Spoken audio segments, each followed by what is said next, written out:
नमस्कार दोस्तों, कैसे हैं आप सब। एससीएस एकेडमी के यूट्यूब चैनल पर मैं पंकज शर्मा आप सभी का बहुत बहुत स्वागत करता हूं। दोस्तों, आज के इस लेक्चर में हम बात करने वाले हैं चक्रवात अम्फान के बारे में।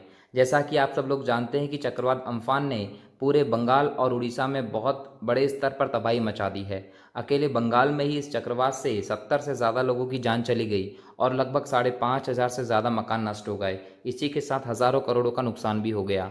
इसलिए दोस्तों, आज के इस लेक्चर में हम बात करेंगे चक्रवात अम्फान की, साथ साथ जानेंगे कि चक्रवात क्या होता है, कैसे आता है, चक्रवात आगे कैसे बढ़ता है, कितने प्रकार का होता है, भारत में चक्रवातों की स्थिति क्या है, और सबसे बड़ा प्रश्न कि चक्रवातों का नामकरण कैसे किया जाता है और इस चक्रवात अम्फान का नाम कैसे पड़ा।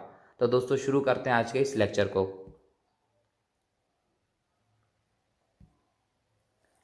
दोस्तों, चक्रवात अम्फान एक उष्णकटिबंधीय चक्रवात है जिसका नाम थाईलैंड के द्वारा दिया गया है और इसका अर्थ है स्काई।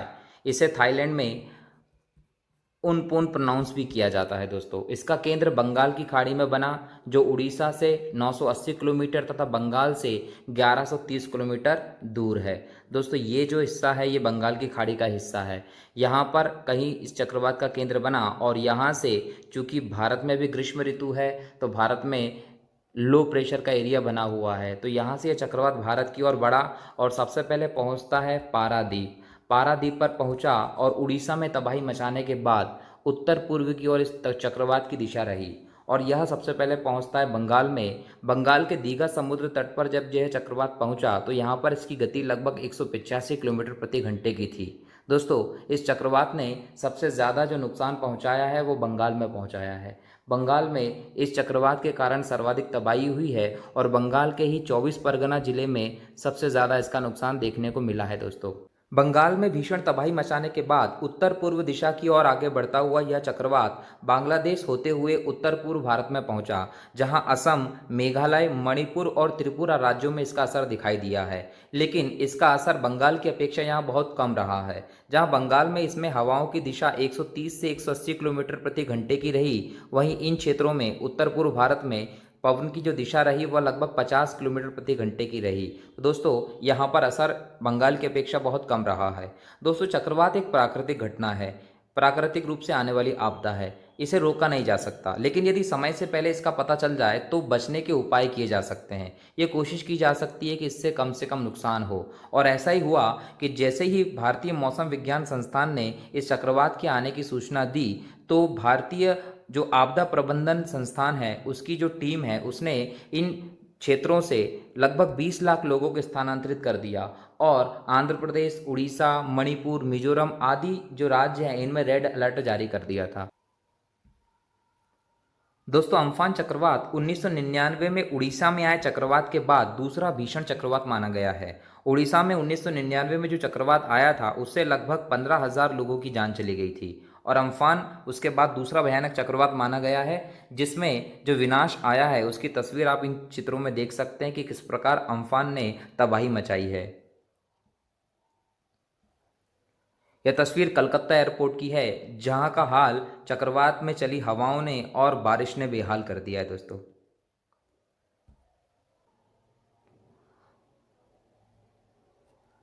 अब बात करते हैं चक्रवात क्या होता है। चक्रवात अंग्रेजी के शब्द साइक्लोन का हिंदी रूपांतरित शब्द है और अंग्रेजी का शब्द साइक्लोन ग्रीक शब्द साइक्लोस से निकला है, जिसका मतलब होता है सांप का जमाव।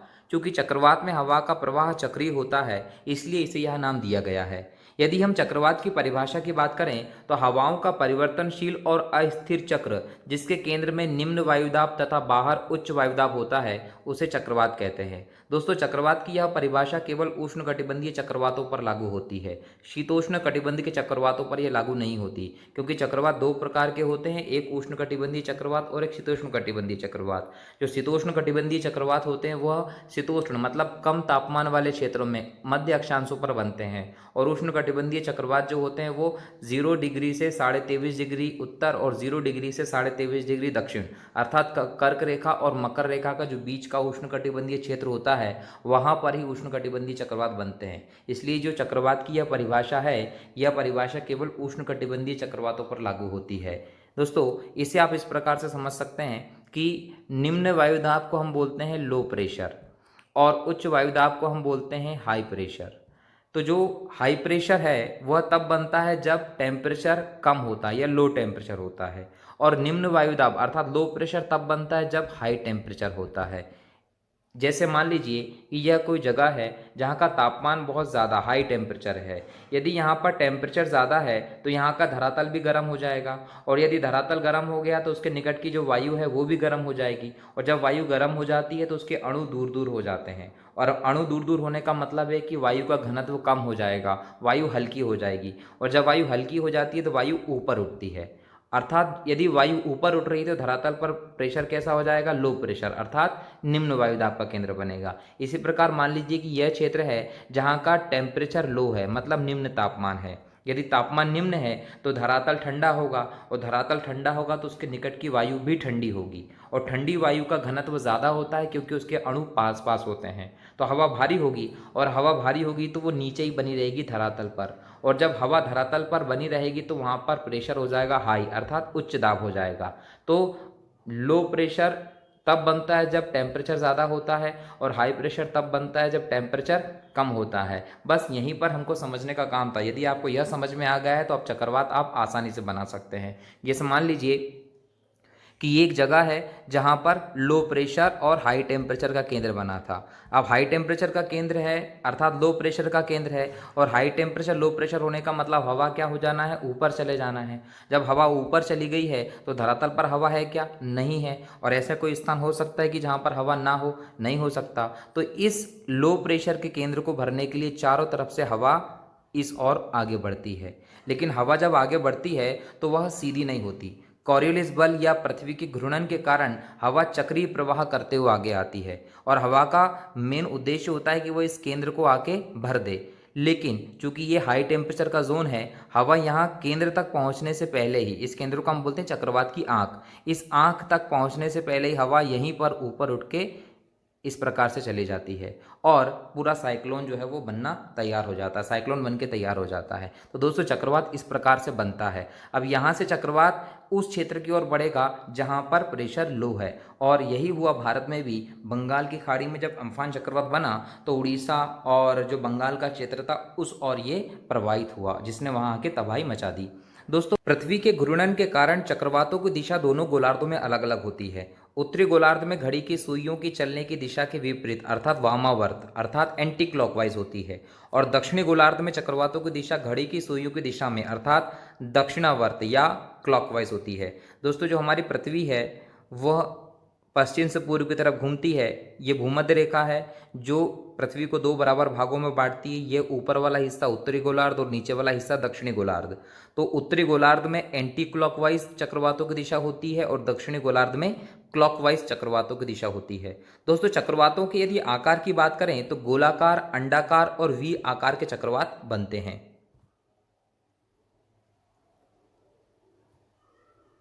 भारत में उष्णकटिबंधीय चक्रवात। दोस्तों उष्णकटिबंधीय चक्रवात जो हैं वह धरती पर कर्क रेखा और मकर रेखा के बीच में आते हैं। जैसे मान लीजिए ये पृथ्वी है, भूमध्य रेखा पृथ्वी को दो बराबर भागों में बांटती है, उत्तरी गोलार्ध और दक्षिणी गोलार्ध। तो जो भूमध्य रेखा है उसके ऊपर एक महत्वपूर्ण अक्षांश रेखा गुजरती है 23.5 डिग्री की। इस रेखा को हम बोलते हैं कर्क रेखा। और एक नीचे की तरफ रेखा गुजरती है, यह भी 23.5 डिग्री अक्षांश रेखा है लेकिन दक्षिण की है, इसे हम बोलते हैं मकर रेखा।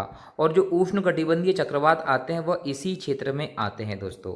और भारत के मध्य से गुजरती है कर्क रेखा, मतलब जो कर्क रेखा है वो भारत के बिल्कुल बीचों बीच से गुजरती है 8 राज्यों से। तो भारत का जो प्रायद्वीपीय हिस्सा है, ये इस प्रकार हम देख सकते हैं कि ये भारत का हिस्सा है, और जो कर्क रेखा है वो बिल्कुल भारत के बीचों बीच से गुजरती है। तो भारत का जो नीचे का हिस्सा है ये वाला, ये प्रायद्वीपीय हिस्सा जो है ये कर्क रेखा में आता है अर्थात उष्णकटिबंध में आता है। इसलिए भारत का यह क्षेत्र भी चक्रवातों से ज़्यादा प्रभावित रहता है। और चूंकि उष्णकटिबंध में, इसलिए यहाँ पर कैसे चक्रवात आते हैं, उष्णकटिबंधीय चक्रवात आते हैं। चक्रवातों से भारत में तटीय इलाके बहुत ज़्यादा प्रभावित रहते हैं। यहाँ से यहाँ तक जो भारत का समुद्र तटीय इलाका है जिसमें गुजरात, महाराष्ट्र, गोवा, कर्नाटक, केरल, तमिलनाडु, आंध्र प्रदेश, उड़ीसा, बंगाल जैसे राज्य स्थित हैं। ये राज्य सबसे ज़्यादा प्रभावित होते हैं चक्रवात से। दोस्तों, भारत में अरब सागर और बंगाल की खाड़ी में उत्पन्न होने वाले अवदाबों से अप्रैल से नवंबर के बीच में चक्रवात आते हैं। जैसे कि अभी मई का महीना चल रहा है और मई के महीने भी में ही अम्फान चक्रवात आता है। हमारे यहाँ पर अप्रैल से लेकर नवंबर के बीच में ही चक्रवात आते हैं। और जो चक्रवात आते हैं उनकी सामान्य गति होती है 40 से 50 किलोमीटर प्रति घंटे की। मतलब इन्हें हम नॉर्मल साइक्लोन बोलते हैं। नॉर्मल साइक्लोन और एक होता है सुपर साइक्लोन। जो सुपर साइक्लोन होता है उसमें जो गति होती है वो 70 किलोमीटर प्रति घंटे से ज़्यादा की हो जाती है। और जो साधारण साइक्लोन होते हैं, चक्रवात होते हैं, उनकी गति 40, 50, 60 किलोमीटर प्रति घंटे की होती है। और अम्फान चक्रवात जो है वो एक सुपर साइक्लोन है जिसकी गति लगभग 180-200 किलोमीटर प्रति घंटे तक हो गई थी। भारत में जो चक्रवात आते हैं नॉर्मली वो 40 से 50 किलोमीटर प्रति घंटे की रफ्तार वाले होते हैं। और यदि चक्रवात ज़्यादा हो जाते हैं तो अम्फान के जैसे प्रभाव देखने को मिले हैं, ऐसे विनाशकारी चक्रवात होते हैं। दोस्तों, भारत में जो पूर्वी वाला हिस्सा है ये वाला, यहाँ पर चक्रवात जो है वो ज़्यादा विनाशकारी और ज़्यादा आते हैं, जबकि पश्चिम में चक्रवात का प्रभाव थोड़ा सा कम रहता है। तो भारत में यह प्रभाव कम इसलिए रहता है, यदि इसकी हम बात करें तो जो पश्चिम वाला इलाका है भारत का, यहाँ पर पूरे पश्चिमी तट के साथ एक समानांतर श्रेणी है, पर्वत श्रेणी। और यह पर्वत श्रेणी का नाम है पश्चिमी घाट पर्वत श्रेणी। इस पर्वत श्रेणी के कारण जो भारत के क्षेत्र में हाई टेम्परेचर और लो प्रेशर का एरिया बनता है उसका यहाँ से डायरेक्ट कनेक्शन नहीं हो पाता। मतलब ज़्यादा वो इन चीज़ों को, हवाओं का अट्रैक्ट नहीं कर पाता, क्योंकि अवरोध के रूप में क्या है, पश्चिमी घाट पर्वत स्थापित है। इसीलिए यहाँ पर विनाशकारी चक्रवात थोड़े से कम देखने को मिलते हैं। लेकिन जो पूर्वी घाट है वो पश्चिमी घाट की अपेक्षा ऊंची पहाड़ियों वाला क्षेत्र नहीं है और इसमें बीच में यहाँ से गैप भी है। ये कटा फटा एरिया है। इसलिए जैसे बंगाल की खाड़ी में किसी भी प्रकार का तापमान का यह साइक्लोन उत्पन्न होता है तो वह डायरेक्टली भारत के क्षेत्र की ओर अग्रसर हो जाता है। क्यों? क्योंकि भारत के क्षेत्र पे जो हाई टेम्परेचर और लो प्रेशर का केंद्र बना है वो इन चक्रवातों को अपनी तरफ अट्रैक्ट कर लेता है आसानी से। पश्चिम में नहीं कर पाता क्योंकि एक पर्वत है, पर्वत बीच में अवरोध का काम कर देता है और पूरब में इस प्रकार का पर्वत देखने को नहीं मिलता। दोस्तों, कई सारे कारण हैं जिसमें से एक कारण मैंने आपको बताया है अभी।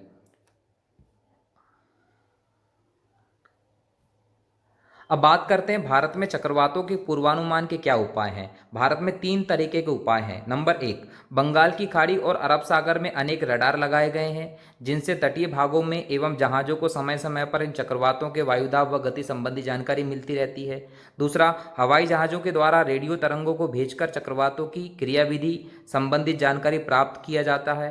तीसरा, उपग्रहों के द्वारा और सूक्ष्मतर तरीकों से भी चक्रवातों के संबंध में जानकारी प्राप्त की जाती है।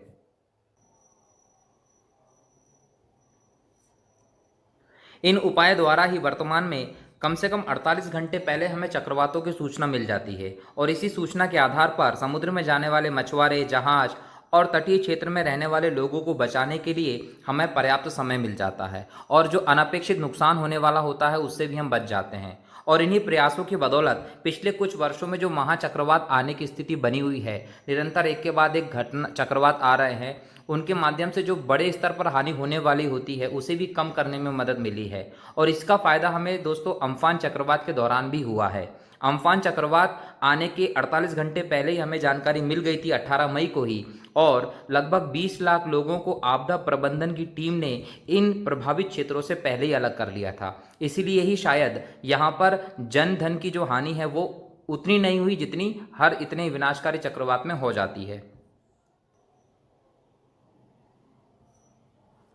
दोस्तों, अब बात करते हैं कि चक्रवातों का नामकरण कैसे होता है और कुछ विशेष तथ्यों के बारे में। चक्रवातों के नामकरण की जो काम है वह लगभग 1900 के मध्य से ही शुरू हो गया था और इसके पीछे उद्देश्य था कि चक्रवातों से होने वाले खतरे के बारे में लोगों को समय रहते सतर्क किया जा सके, संदेश आसानी से लोगों तक पहुंचाया जा सके और सरकार तथा लोग इसे लेकर बेहतर प्रबंध और तैयारियां कर सकें।